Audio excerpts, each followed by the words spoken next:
What's going on, world? This is Mazi Mutafa, Executive Director of Words, Beats, and Life. Super happy that you've tuned in to watch this conversation between some of the DMV's most amazing dancers, educators, and entrepreneurs. The title of this topic is A World of Stages, How Dancers Are Making a Way. We've got an illustrious group of dancers here with us, tuning in from all over, including out in the woods, so you might see some folks walking around. This should be fun. Coming up first to the stage, we have our good friend, Steel Toe. Yo. What's good? Chilling. Next up, we've got Lauren. How's it going? After that, we got Bam. What's up, yo? How's everybody? We got DQ. Yo, what's good, people? How we doing? Hey, Neverless. Looks like it's going very quick. And Shanna Lim. What's going on, everybody? Hey. Hello. For making time on this busy day. I know some of you took time away from workshops and classes, or have classes running that you're not watching. Hopefully you got adults and other young people supervising what's going on. Before we jump into the topic, why don't we begin by having each of you introduce yourself, beginning with Steel Toe. All right. So, my name is Devon Wallace, aka Steel Toe. Part of Delicious Lawn Gnomes crew in Be More Houseful. Been teaching and dancing for about 14 years now. Multiple styles, highlighted hip hop and house mainly, but I'm a purveyor of multiple styles. With musical theater, step, a whole bunch of plethora of things. I'm currently also working with the wonderful Lauren with the Lions Den, and I'm here with the panel of amazing people here. So, peace. What's up? The toss to Lauren, I believe. Okay, cool. Thank you, Steel Toe. Hi, everyone. My name's Lauren, and I'm so excited to be here, especially with this amazing group. I'm the creator and founder of the Lions Den. We're a creative community that hosts monthly, weekly events dedicated to dance and self-expression and movement and wellness. I've been dancing my whole life. I'm trying to do like the quickest intro. Dance with Culture Shock DC. I'm part of the Alphas crew. My main upbringing was in modern dance, but I also love hip hop and house. And yeah, I just love all things movement. And my main thing was just building community and elevating the voices of our community. So thank you. Awesome. Hi, everyone. My name's Bam. I'm from New York City Breakers, Dynamic Rockers from the 80s, Crush City Rockers. I've been dancing for about 40 years. I was in the first hip hop musical, Jam on the Groove. We were the first to go Broadway. That took us about 8 years. And I brought locking to the scene with Rerun. I had a locking school with Rerun in New York in about 1998. I'm known for the robot. So a lot of guys started botting. Chad watched my videos, and the guys in the early days. So that's, my little thing. I own Fresh Academics Urban Arts Academy now in Hagerstown. We've been open for about 6 years now, teaching youth positive hip hop culture. Hello, my name is Shanna Lim. I am a performance artist in the Washington, D.C. vicinity. I've been working within the theater, performance art, stage work, street work, mobilizing activism within the arts. I've worked within the school system. I go around teaching at very many different organizations. The dance educator for Words, Beats, and Life, youth educator for Youth in the Arts Imagine, CYC, Chinese Youth Community. I'm also an established body paint artist. And yeah, I'll leave it at that. Hi, y'all. My name is Neilah Neverless.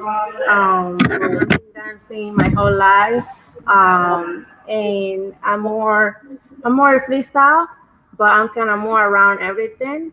I have my own studio where we teach different age and providing tools for this young generation. They need something to express themselves, and also be voluntary for the schools, especially in the school. They're trying to bring more activities, and we're trying to provide what is the dance and the martial arts side to keep the kids busy and doing something good.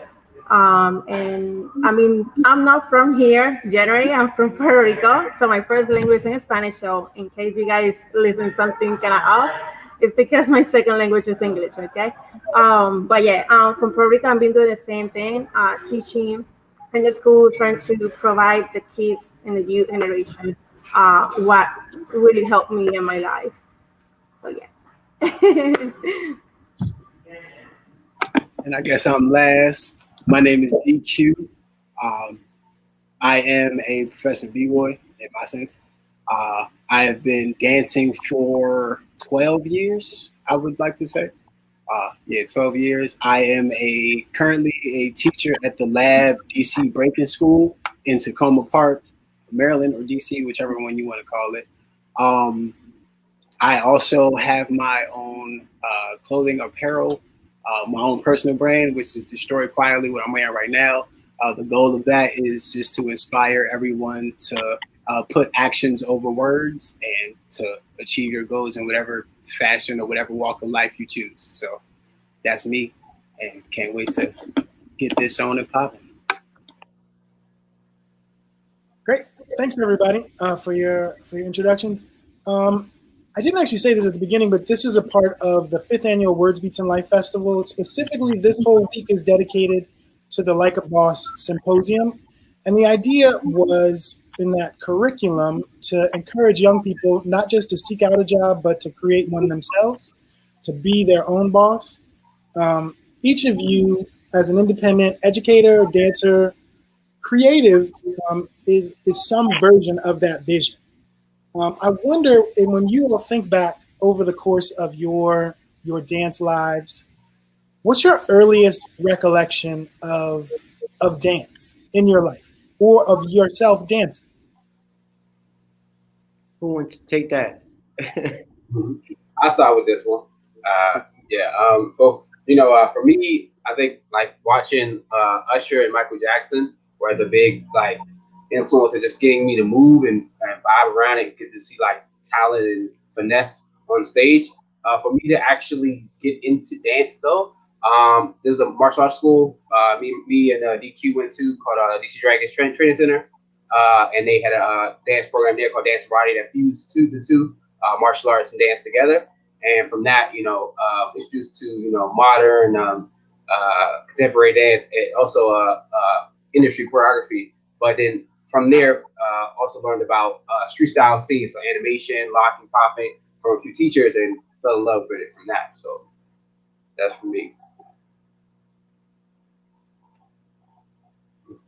I guess I'll take it. Yeah. I think too, just as a kid, there's like a video of me when I was like 3 years old dancing to TLC, and I was like already like shaking my bum bum at that young age. And my brothers were all like dancers and like were winning like all the dance competitions like in the clubs back in the day. And my dad is a ballroom dancer, so it's kind of just been in our blood. So when I was little, my parents put me in ballet class, and that's kind of how that started. And there was a point where I really wanted to quit because at the time I thought ballet was the only dance. I was like, this is so boring, but I'm glad I stayed. And that kind of just started the trajectory of my dance. I'm 52 years old, so I'm the old man here. When I was a kid, dancing was everywhere, in the street, because I was growing up in the disco era, born in 1968. Disco was huge in the 70s. So everywhere I looked, the park jams, they were doing disco, the hustle, the robot. Then you watch TV, you had Soul Train. It was the only thing they would watch. That and American Bandstand were the only two shows that you would watch on television that they were dancing. Then you saw the Jackson 5 doing Dancing Machine. So it was kind of like that, you go to a different part of a neighborhood. The power moves didn't exist yet. The B-boys weren't doing that. They had the long bell-bottom pants and sneakers, and big afros with the pick in it. It was cool, man. Really, really soulful dancing. There was a lot of locking, different on TV and everywhere you look, and that kind of stuff. Shoes in Your Nail was on television doing the robot, and roller skating. Roller skating was huge, you know. So everywhere I looked, there was dancing. That's what started moving me. So I remember being 8 years old, and my mom was like, "Look at my son!" and making me in a party. I'm Puerto Rican too, by the way. Soy puertorriqueño. So you know how Puerto Rican families, they start showing off the kids, right? Look at my son. So kind of like that, you know. Hey, fire. I was in front, I'll say when I was little, it was in front of the TV with MC Hammer videos. So I was watching music videos and reggae, and I was always trying to copy the moves in front of the mirror, and I would close my room and I would check to see if my parents saw me. And I mean, that was around the time I was watching Soul Train, and yeah, so like, and B Street was playing around right on TV around at that point. So that was like what, late 80s. I was what, 13, 12. For me, it was super completely different than all of you guys. I wish I could have something from there. In Puerto Rico, I grew up there. I lived my whole life in Puerto Rico. But when I grew up, I didn't have like a mentor or someone really kind of like to guide me or teach me.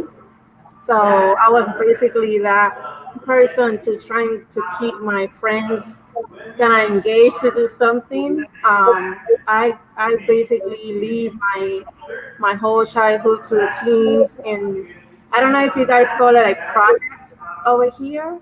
When Puerto Rico we call them residencial or caseríos, like places there's low, and then you don't really have much in the area to do, so you had to create your own thing. And it's a lot of stuff like dark sizes that you can see every single corners. So it's easy, like, can someone go in that really bad path? And I always try to keep myself in the dance.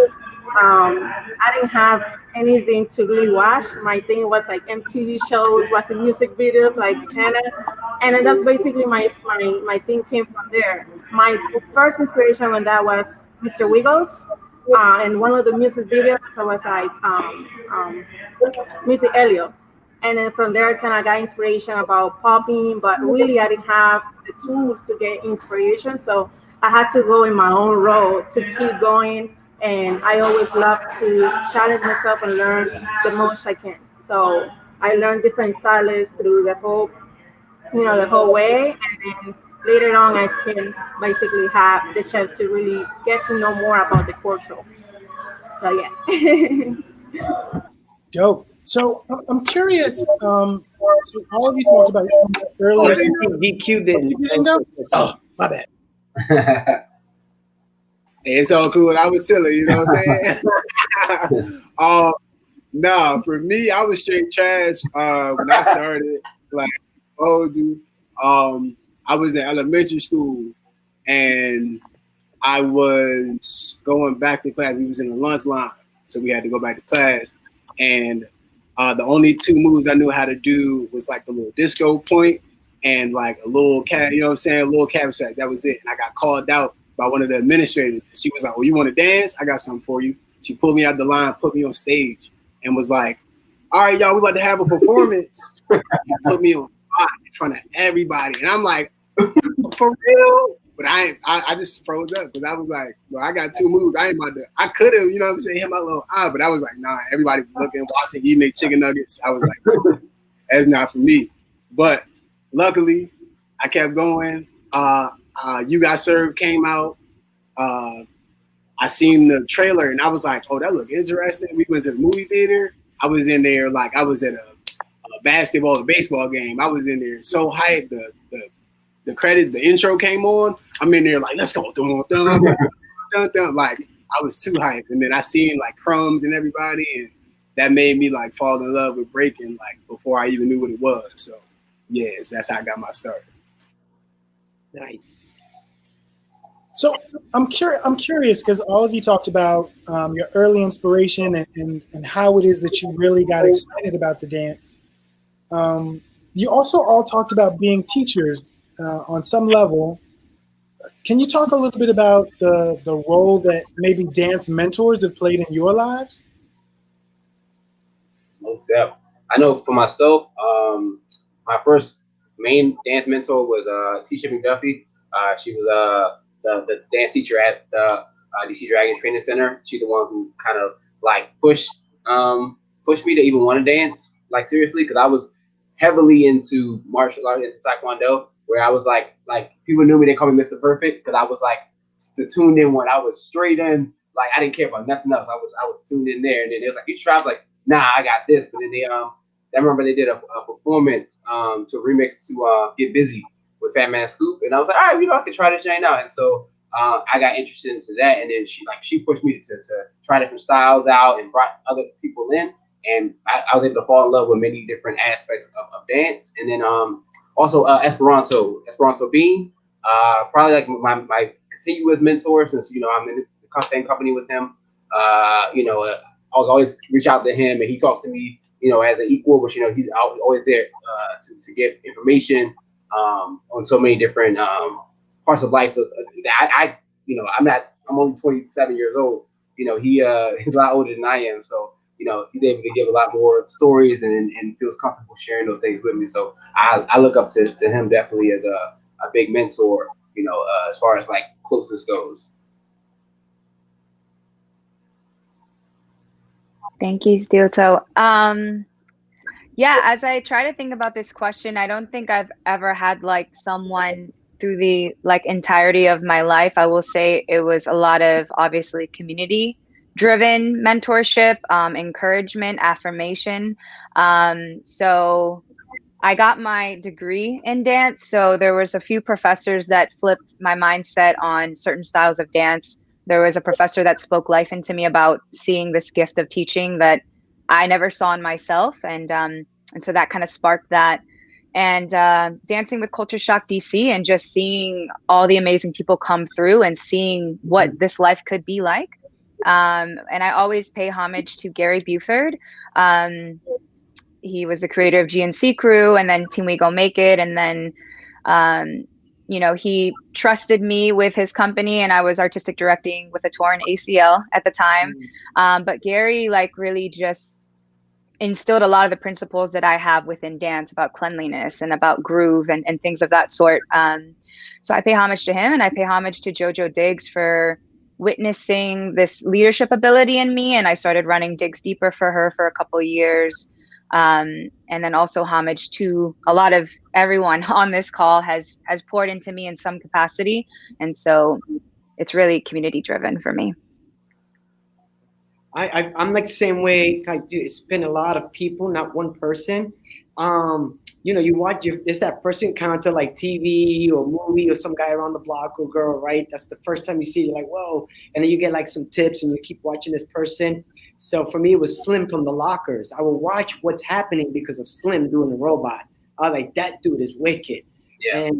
And then the Jackson 5, obviously, Mike Michael would do the robot, but I would watch Slim a lot. I would wait for him to come up anywhere on TV. And then I saw this guy doing a robot at some jam, and this was in Philadelphia. I was from New York, and I moved to Philly for about a year or two out of New York, and this kid was dancing in the park in Philly, and I traded him 2 of my toys for 3 of his toys with 1 robot lesson. And he did, but I had to go back to him twice because I didn't get it the first time. So but then he taught it to me. I got it. I kept going. I got back to New York.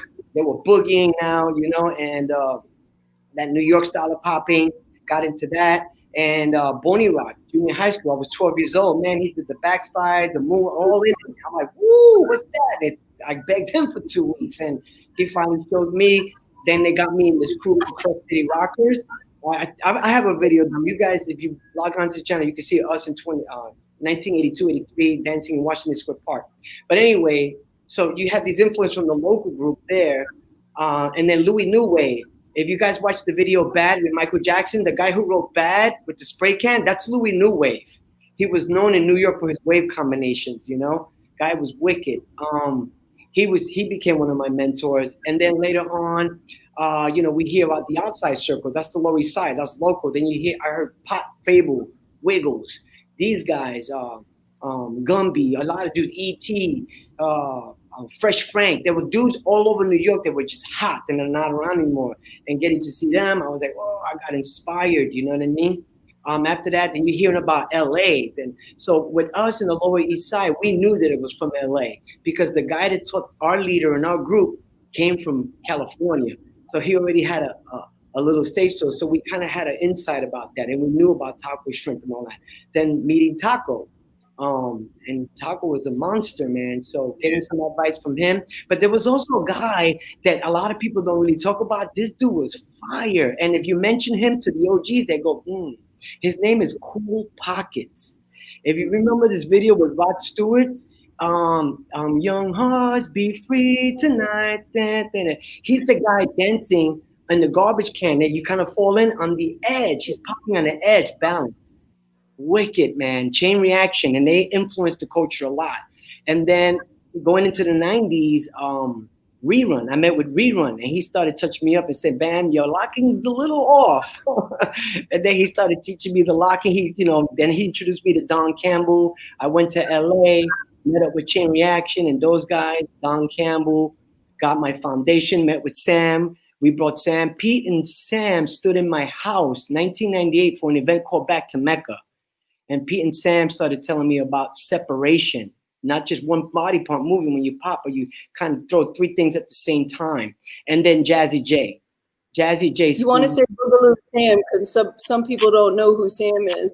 So what Sam did for popping, you get a lot of great innovators in dance, right? And there's techniques of snaking and waving, but what Sam really did, when you look at him, he put steps. He made that dance funky, you know what I mean? When you look at Sam, I'm like, this guy's grooving it, you know? For me. There's a lot of guys out there that were grooving it, but spending time with Sam, because I wasn't from LA. I'm not from Sam's era. He's older than me. And it was fun. And then Jazzy, man, Jazzy's just a monster, you know? So Jazzy, Poppin' Taco, Cool Pockets, Louis New Wave, Boney Rock, just like Lauren said, all different people that just influence you, they make you, you know, different things about them. Wiggles, I love his combinations. To me, he was like human graffiti, you know, he would stick one move to that, you know. I'm like, cool, Taco, he hits like a machine. He's waving and bending from different angles. I'm like, what the heck's going on right now? But you know what I mean, right? So just different people, man, different people, you know? Word. Shay, I think this is you. Oh, okay. Well, I don't know what button I was pushing for undo mic. I was like poking on my screen because I'm so computer literate. Anyways, mine is mainly community oriented. So I was in the club culture. I was like never home. Every single night we were at the club. So I was hanging out. It was like back when I was like introduced into the club scene, it was the first club that we went to was Traps. And that's where I met Bam. He would always come down with Rockefeller, and like heads would come from all over. Flowmaster, people from all over would come down to that one spot. It was legendary. Natural Elements was birthed out of there, and so I was always hanging out with them, and then out of them, like Lions of Zion birthed out of them. I was back and forth from New York a lot. I was always hanging out at the shelter when I really got into house, hanging out with like Shannon, Which Away, Khalif, and like all Brian Green. Going back and forth from Philly, I hung out a lot with like Rennie Harris, Pure Movement crew for a bit, so I was in Philly a lot. And then it was just like the U Street scene here. You had so many heads that were representing from like the culture of house music that was around like when house birthed. There wasn't like a specific style that was called house then. So you had like a family of heads that were there. And that was beautiful to learn from, because those heads were completely different. It wasn't stylistic. So those cats were all over the floor and crawling all over each other and just jumping around the walls. And then you had like the other people that were like, oh, this is what house dance looks like. And everybody was doing specific styles. Oh, you gotta learn this move or that move. But there was a lot of more unique individualism then. Like right now, a lot of times you see everybody tends to look, you don't see themselves in a reflection in the shadow. You know, they look like all the people that they learn from. There's many people that suffer from not having uniqueness. So I was blessed to be around when people were totally invested in just losing their minds in their own space, in their own way, and just being wild and crazy. Outfits too. Like I had a few people that we would all go to the club with these huge hats, these huge colorful hats, and then you had like all the queens coming in. It's like everyone had you had the gangs over here. Like you had a whole bunch of like the Latino gangs, and everyone had like their style. It was all in the corner like this, you know, and then there were fights break out. And then you had your house dance circle that was over here, and everyone there was just straight grooving and didn't even pay attention when it was over there. And then you had all your queens that were over here coming out from the ceiling for different specific shows. And then there was like the hip hop community that had a separate entity. So I was swarming through that.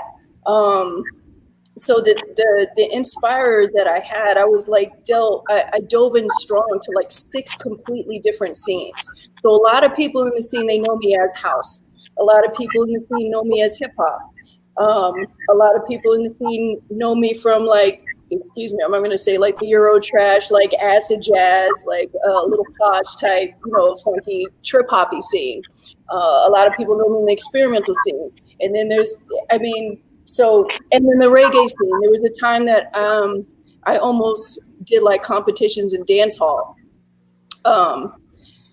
So everything was it was just a bubble of culture that just rolled around and rolled around. And then I had like the modern dance community. So I was like, oh, you can actually study dance? There's a school for that? I was like, stop playing. And I was like, okay, let me go try that. But my body hated it. It hated it. I tried to go into school and then, you know, they try to shove you this, you know, oh, ballet is the number one, you know, art form. This is what you have to put on your body. So going in there, I had to try to put that on. My body was like, oh no, we do not want this on the body. Excuse me. We don't want this on the body. I was like, oh, okay, but I had to like put that on. And then I had to put the clothes of modern dance on. And I was like, okay, well, not so bad, you know, because I have a community within that sector, and dance. Like now, you'll find like you have your choreographic realm, and then you have like your modern dance and like more classical and variation realm. You have your hip hop community, you have your house community. You have even like flamenco. So I had trainees in flamenco dance. That's a street community as well. So you have all these different variations that you have out here in the street dialect forms, you know? So I'm blessed to have been all around. So what do I do now? I just freestyle. Okay.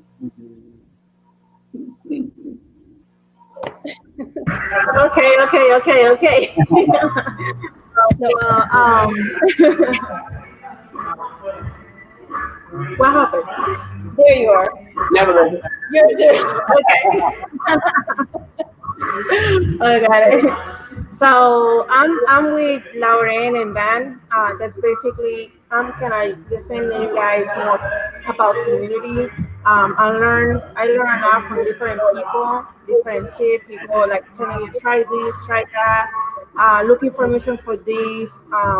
It's more for me. It was more about taking the most information I could to really understand what I'm doing and then know how to express myself through that. And then like I say, I came from Puerto Rico, and Puerto Rico is a scene. But by the time I grew up, I'm so young. I was so little. I can't even go to club and anything like that. It was more like a party here. Party here was more about community. But I started competing more in Puerto Rico. I was like 4 years in a row being kind of champion.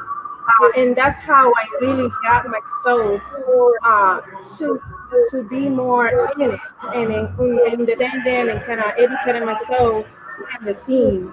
I saw the graffiti, the MC, the scene in Puerto Rico that I didn't know it was there. So that gave me the chance to really kind of challenge myself and push myself to kind of know more about the culture. That's how I get more into the popping, get to know a little more breaking. Then a little later, I saw like my fiance said breaking, so he know a little bit popping, locking. I got here 2015, and it really was like mind blow because it's something when you stay in one spot, you stick with that for so long. You need to move forward. And when you move forward, you start challenging yourself to kind of like get in like understanding other people and get a little more test for this one, for that person, and that brings something different when you take that risk of learning a little more. It's all about being more open, not just thinking I want one thing, and just be more open and try everything possible to shape yourself to something different. But yeah, that's all I can say. Go, DQ. All right. For me, I didn't really have like mentors for real. Like nobody being like, all right, this how you do this. Live your life this way. You know what I'm saying? It was more so inspiration for me. I guess you could say like hip hop was my mentor. Well, let me say I had to piggyback on what Devon said, or Steel Toe, whatever y'all want to call it. But for me, I also attended the DC Dragons martial arts dojo. So Letitia McDuffie was one of the first people that got me started with dance because I was doing like choreo and like popping and locking and stuff. I started off doing that, and then I moved to breaking like after. So when I got into breaking, I would say Toys was one of my main inspirations because him and LOZ were like running the DMV scene.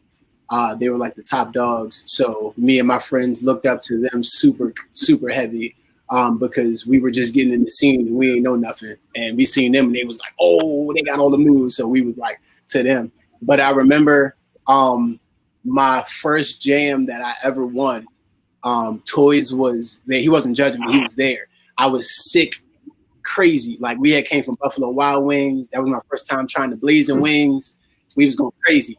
And we went to the jam right after. Biggest mistake ever. I had the biggest stomach ache, but I'm battling. But right after the battles, I'm like I'm in the corner, like dying pretty much. Like I'm under the table, like holding myself, like I'm going crazy. Right. But I'm winning. I'm like winning battles, but I'm after every battle, I'm under the table, like going crazy. Always comes up to me. I want to say top 8, I think. And he or like top 8 or semifinals. And he goes, you can win this whole thing. I got faith in you. You're going to be one of the best in the scene one day. And I looked at him with a little teary eye. I was like, really? And then I go on to win the jam. And then I guess the rest is history with that. So Toys would definitely be one of my main inspirations.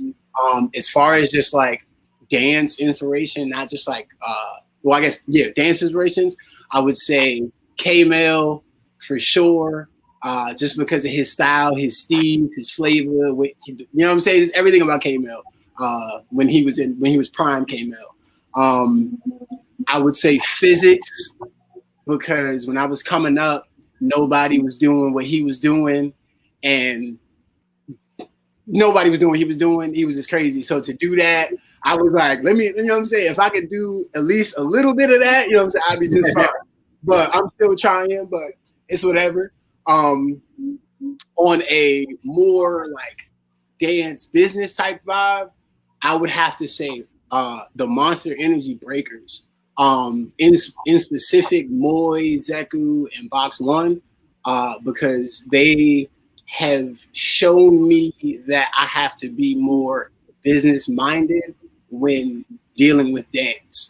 Because before it was just, you know what I'm saying, I'm dancing every day, every night, anywhere I can, you know what I'm saying, just for the fun of it. But as you get older, you got to realize, you know what I'm saying, you got to take stuff more serious. And if you really, you know what I'm saying, want to dance for a living, you got to know how to dance for a living. So they really put that on the forefront for me as far as breaking goes. And yeah, just been mad inspirational, just from a visual point of view standpoint. Like, I'm all cool with all of them on a personal, but just like on a dance visual, like I can see stuff like that. Most definitely them for sure. But yeah, as far as mentors, yeah, I was pretty much about to say. Yeah. Nice. Everybody shared, right? Yeah. Totally inspirational. We had a question come in that I posted, I brought up. So Wesley asked, how does the panel feel about dancing in public? When was the last time you broke out dancing in public? And I guess this is a question not just for like the way that they're asking it, but just really, where are you finding community in this moment of COVID? That's a good one. I think, well, I answer both sides of that. So I guess like in public, like as far as like outside of your room, outside of your studio, outside of that, it's super important. For us, is probably the most important, because it's like, as you understanding that dance is an expression of self. A lot of people forget that because we're in such a commercialized space where everyone's dancing to get big or get names or have other people acknowledge them. But we forget it's about expression of self first.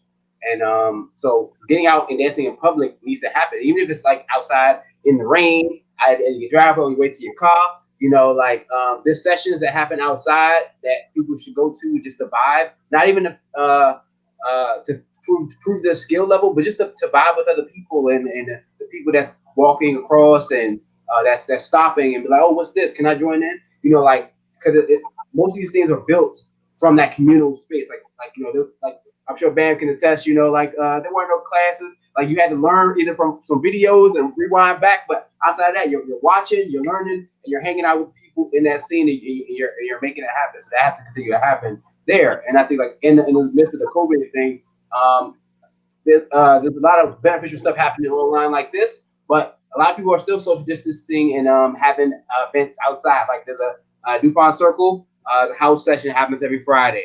You know, like Aaron Jewel Tricks, he's been having popping and all styles ciphers outside near where he lives at. You know, a lot. I think Tori and Hijackers, they've been having stuff both inside and outside. You know, it's more so about finding people that you're willing to express and enjoy styles with. It doesn't have to be poppers have to hang with poppers, breakers got to hang with breakers. You know, it should be dancers fraternizing with dancers and expressing their humanity towards one another.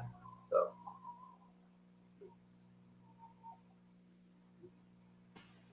I mean, in public, shoot, I was at the bus stop yesterday getting it in. You know what I'm saying? Headphones in. It was track came on. I think it was. I had like a flag track playing in my ear or something like that, and I looked around. I don't care. I ain't even care if it's people who lost. I was like, man, I got to get down. It's that vibe right here. You know what I'm saying? But yeah, in a public setting, like really, whenever I'm out and I got headphones in or I hear a beat, anywhere I hear a beat, you know what I'm saying? I'm like, all right, I'm either shoulder shimmying or I'm about to kick a top rock set or you know what I'm saying? I'm getting my little lock on or whatever the case, you know? So wherever it is music, wherever it's a beat, you might catch me moving, you know what I'm saying? I might stop when you look at me, but I'm right back at it, you know? As far as the COVID, I've been in the house for real, so I ain't really been like out too much, but when I am out, and I gather among community, you know, we get down to it, everybody social distancing with the mask on. I think that's the hardest thing though, to dance with the mask on, because you got to cover your nose and your mouth at the same time. You know what I'm saying? Warrior status, you know what I'm saying? You got trained. But other than that, you know what I'm saying? Everything is good. Everything is live. So Yeah, he's right. You just gotta dance everywhere, man. Whatever chance you get, even we're in COVID, that's okay. There's always somewhere where you can dance. It's when you stop that you start getting depressed. You know what I mean? You gotta always find and then inspire someone. If you can, like, maybe whatever you could think of. Let me put the video up. Maybe someone's gonna vibe on it, and then create something. Even though you can't meet them physically, that's where the human mind starts to reach out. Now look at this. We're using technology, right, to meet. I see you all the way in Puerto Rico. So yeah, dance.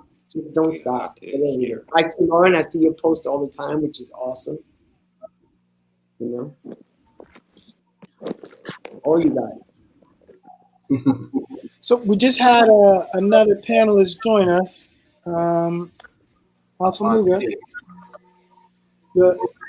We're a little ways into the discussion, but the question right now is just about dancing in public and how you're dealing with COVID as a dancer.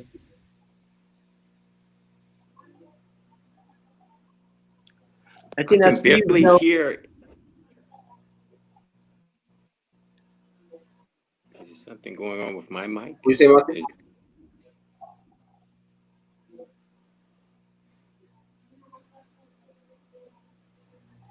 All right, the fun of technology, because I can actually hear everybody, so I'm guessing everyone can be heard. Well, how about we move into this question, because all of you talked about being a part of schools or leading workshops, and the role of kind of dance influencers in your life. Can we talk about the state of the dance community in the DMV? It's a really broad question, but it's for people who are not necessarily, who are more the witnesses of dance as opposed to the practitioners of dance.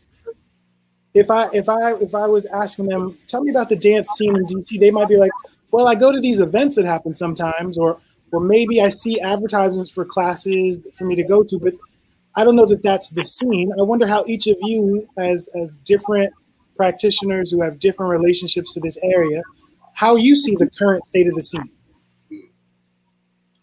Question makes sense? Yeah, it makes sense. Cool.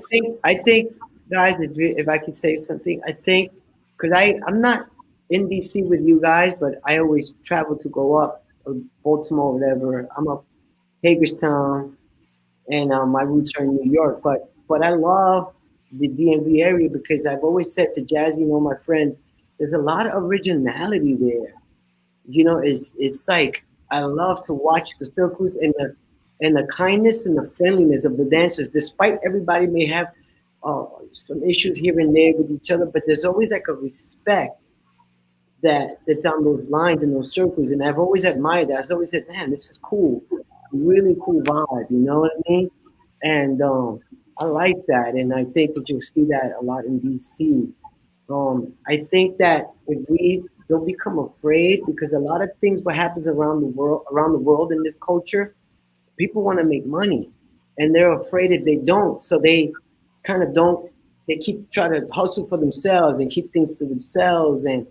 But really when we learn how to reach each other and respect each other and learn to find a way to meet and empower each other so that each person can lift another person up, to get the finances coming in through their organization or dance or whatever you're trying to achieve, because it's about lifting each other up and not tearing each other down, and finding ways how to do that. A lot of great business people come together when they become like big companies, Chevy and Ferrari, when they had a problem. You've seen the documentary of Shelby, how he created the Mustang, and different companies coming together to create something and survive, right? We get these, how Disney bought Hulu, they come together. Now, it's just, they find ways to come together, because if we don't do this, the next generation is going to not get what we have. They're not going to enjoy the way we have it in its full entity. Everything like, I'm pretty sure you see dances now, like, man, that's a little different than the way I did it. And then, like if I was trying to learn the lock when I was young, I'm watching it from TV, and I made up my own thing. I was like, and then I met the Lockers. I met Don Campbell. And they're like, nah, Bam, you got a funk, you know. I'm like, oh, that's how you do that? You know what I mean?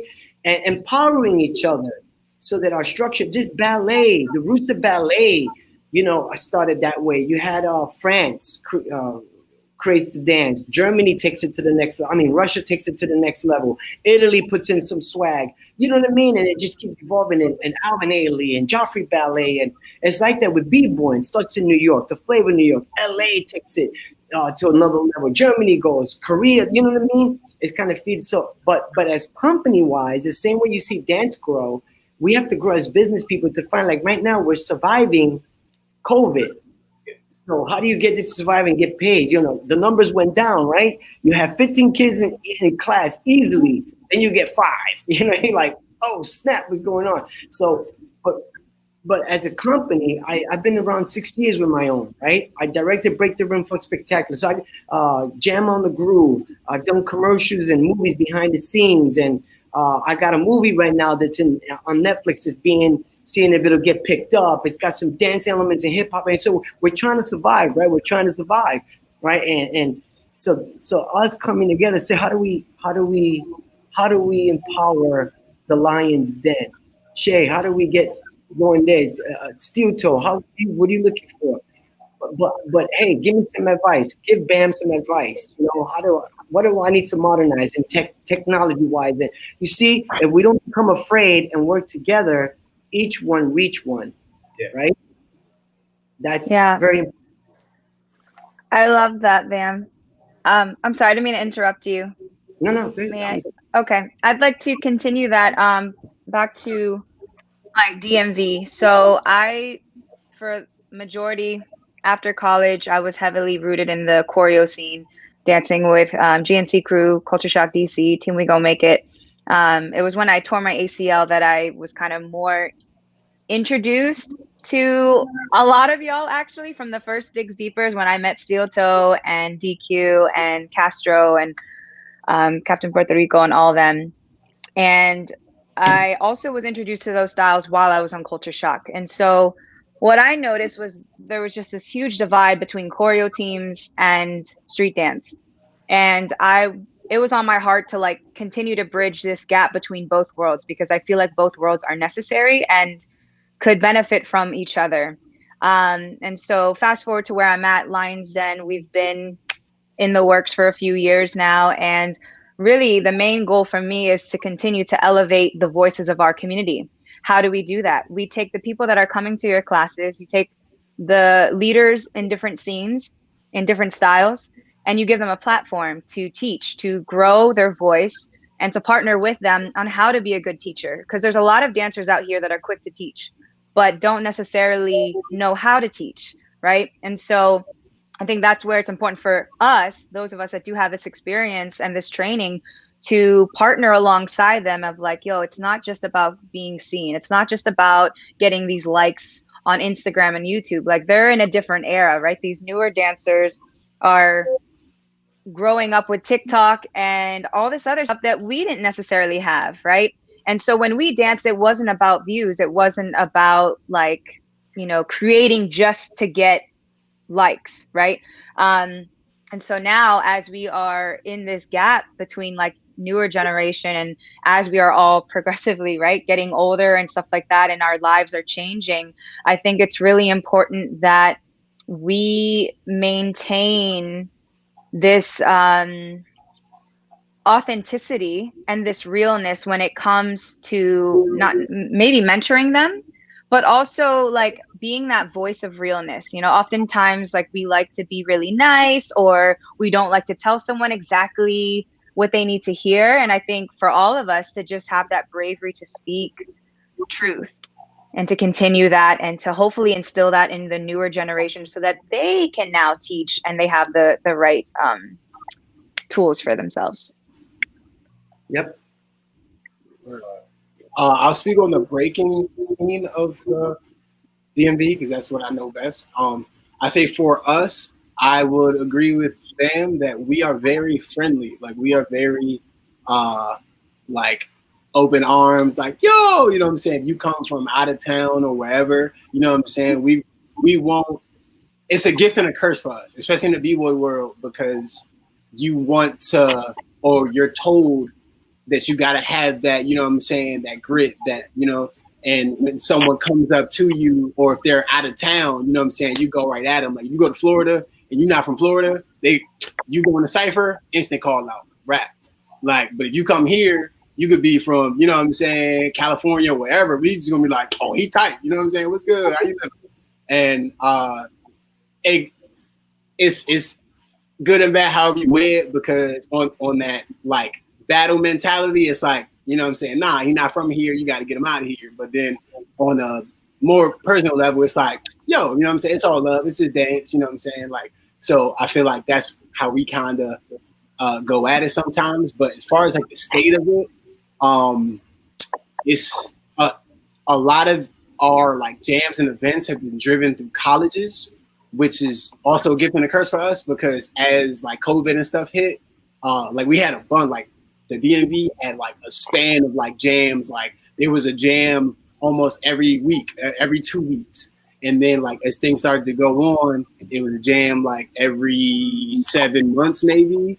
And then like since COVID happened and they shut schools down, then ain't really no jam. So it's led for the community to try to muster up some cash and throw an event.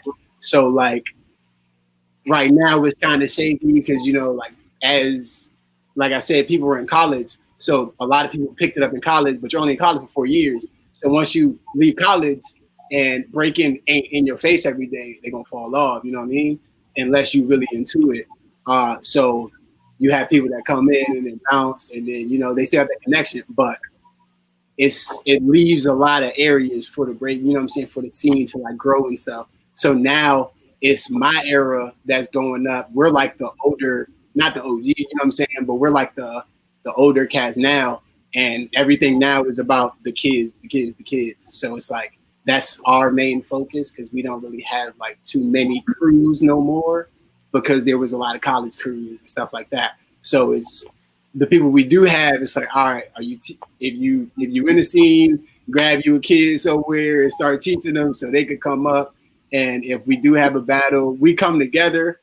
But you know, like it's very tight knit, because it ain't really that many of us that's still getting down. And if we are getting down, it's for the fun of it, not necessarily for the sport aspect of the dance. So it's only a couple of us in that aspect of the breaking scene. So yeah.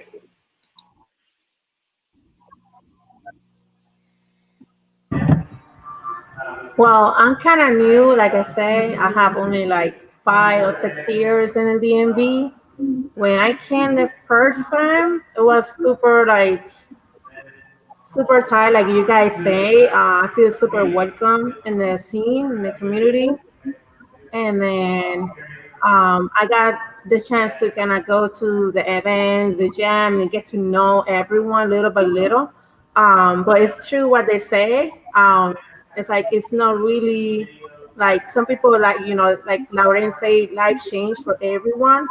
Not everyone seek around the same thing, because it's a balance, and this is our hard thing for people to kind of balance stuff, especially something that you most enjoy the most, that can give you that freedom, and then you know you have to pay bills, you have to do this, you have to spend time in working, and then not everyone kind of had that ability to do it.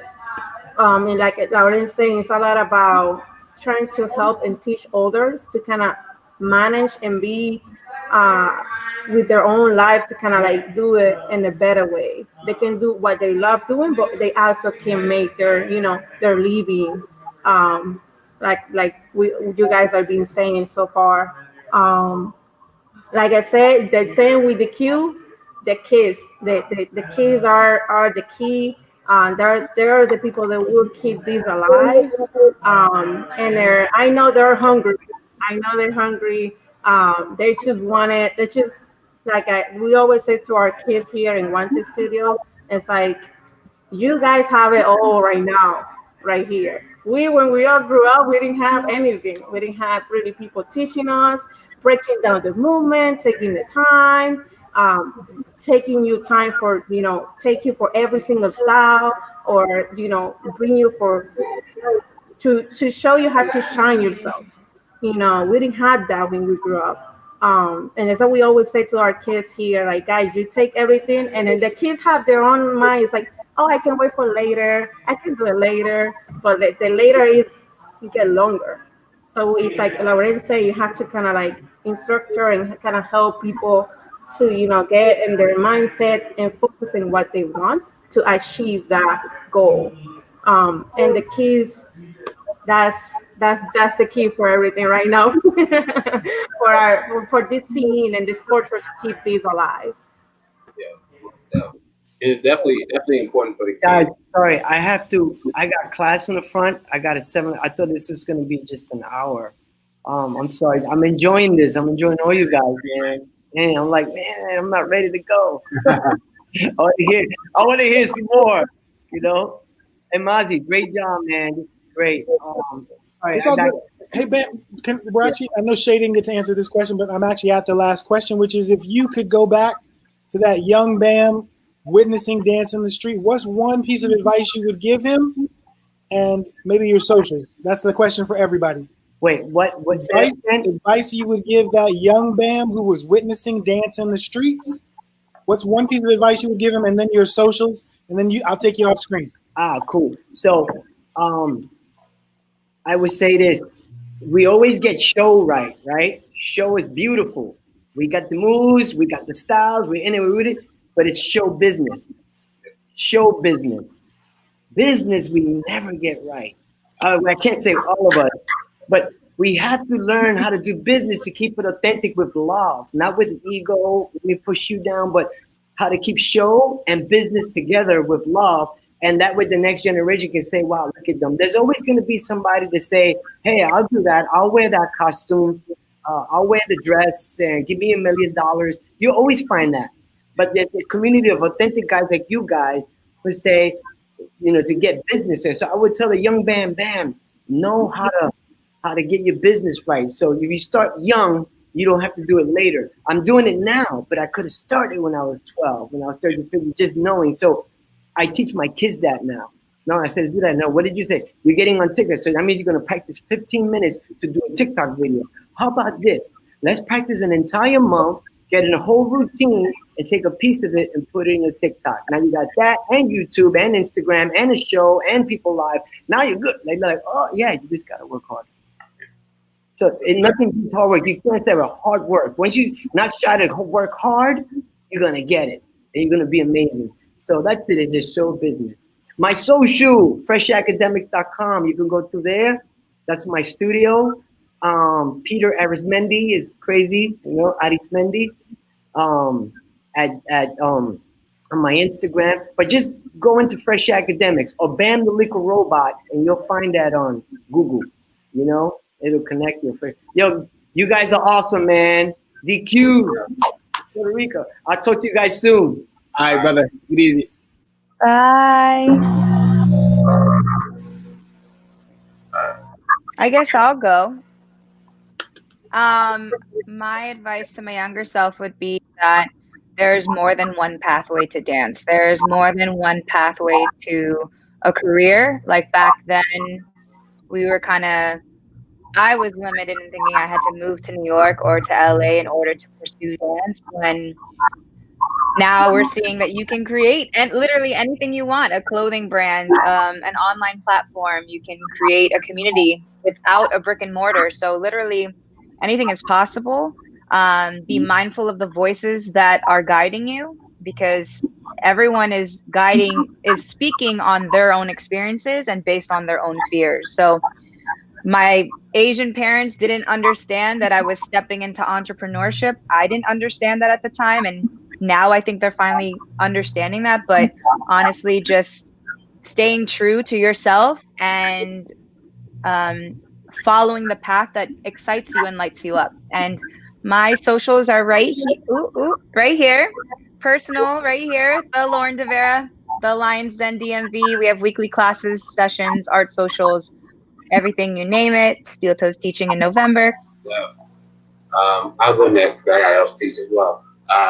Yeah, for me, I definitely would tell my younger self to utilize the connections you make with people, but authentically. And I not say I didn't use them authentically, but I had fears of really allowing myself to connect with other people too deeply. So I would make those connections with people dance wise and whatnot, and but then I just let it slide off because I didn't want them to get too close because I have my own issues with having people close to me. And as I got older, I saw like the missed opportunities that could have pushed me further in my own personal goals up through dance and whatnot. And like, I see it now because I know pretty much everyone on the panel. And like with Shay, I'm able to work with Shay pretty regularly because we've developed a connection, authentic connection. And not only, do I do good work, but we're also friends that can build, like through WBL, I'm able to meet Neverless.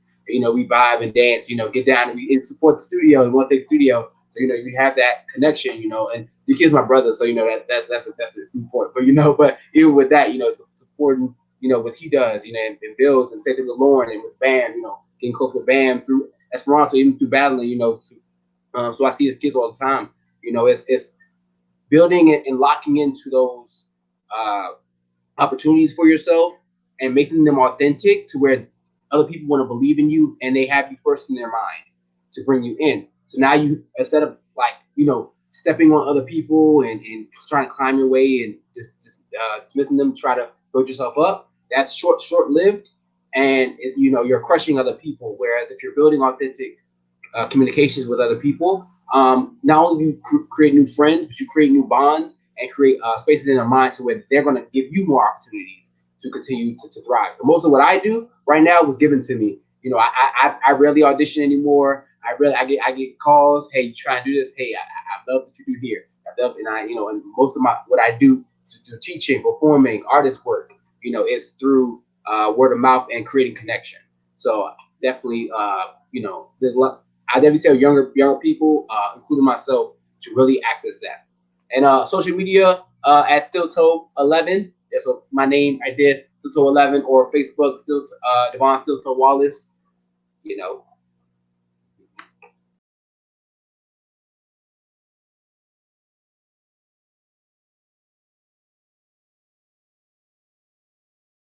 Well, for my part, I will go first.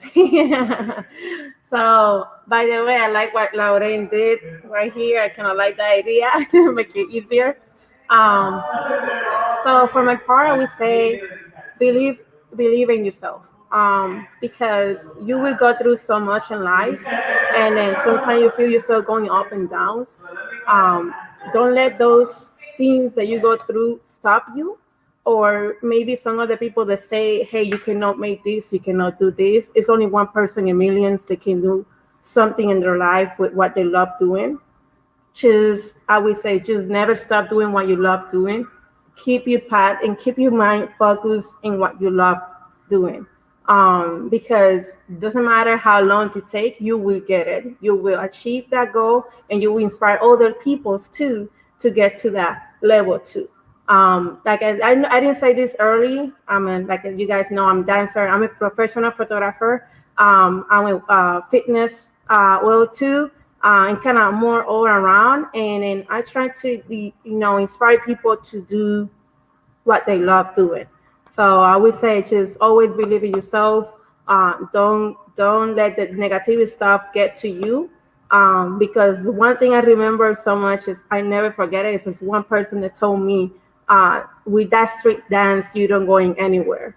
You have to be a professional academic to get to like a professional person. And I never forget those words, not in a bad way. If not, I just take those words from that person to actually push myself to prove me to that I can actually get to where I want.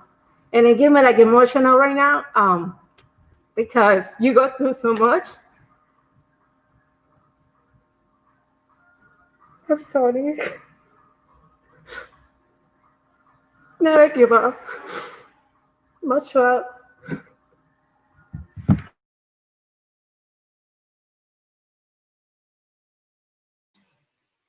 That was beautiful. That was beautiful. Thank you, Neverless. That was beautiful. For me, I would tell my younger self, never stop dreaming. Never stop being an artist. I always loved art, but I took a break, and I wish I never took that break. But it's never too late to get back into it. But just talking to my younger self, just never give it up.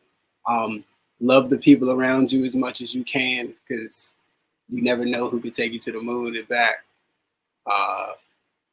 And appreciate people you call family as much as you can while they're still here, and appreciate the people, that as many people as you can while you're still here, because you never know when it's your time.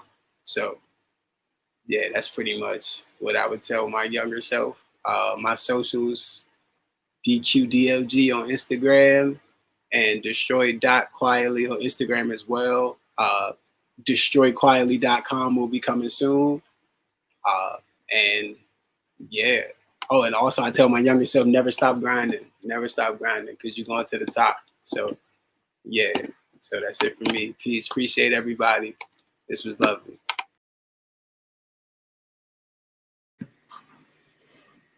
So I would tell my younger self, care more about caring less, and that you're good enough.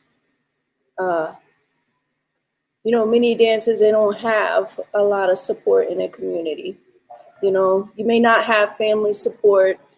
You may not have any support at all. You may feel like so alone and struggling to do this thing that you love to do, but you don't know what you're going to do with it or why. But you stay focused on the things that you love to do, because your worst day at work, in dance, or in your art, or whatever it is that you love to do, is better than your best day at work in an office job that you hate. In your career, like in art forms,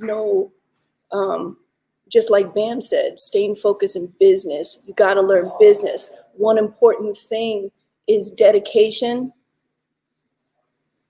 discipline, and just believing in yourself and just keeping up, even if it's like 15 minutes here and there. Like, don't give up. Knowing business, showing up. So one of the biggest things that people don't do or tend to neglect is the importance of showing up, making sure that you're available, showing how assertive you are. Your business acumen is important. Phone calls, return calls, making sure that whoever that you're working for, because you're going to go, knows that you're there and available and ready, showing your readiness. It's a profession. It's not just something that you play around with, like your joy can be your future in your art form. And there's so many branches. It's not just being on the street, and dancing in circles. You got Broadway, you have theater, you have somatics, you have therapy, you have all types of things that you can do within the art, just the whole field in general, and to know that you are not stuck in a box, so just keep going, respect. Thank you, Mazi. And it was a joy being here and talking with everybody. And Shay, thank you for executive producing this, inviting this amazing community of dancers to join us.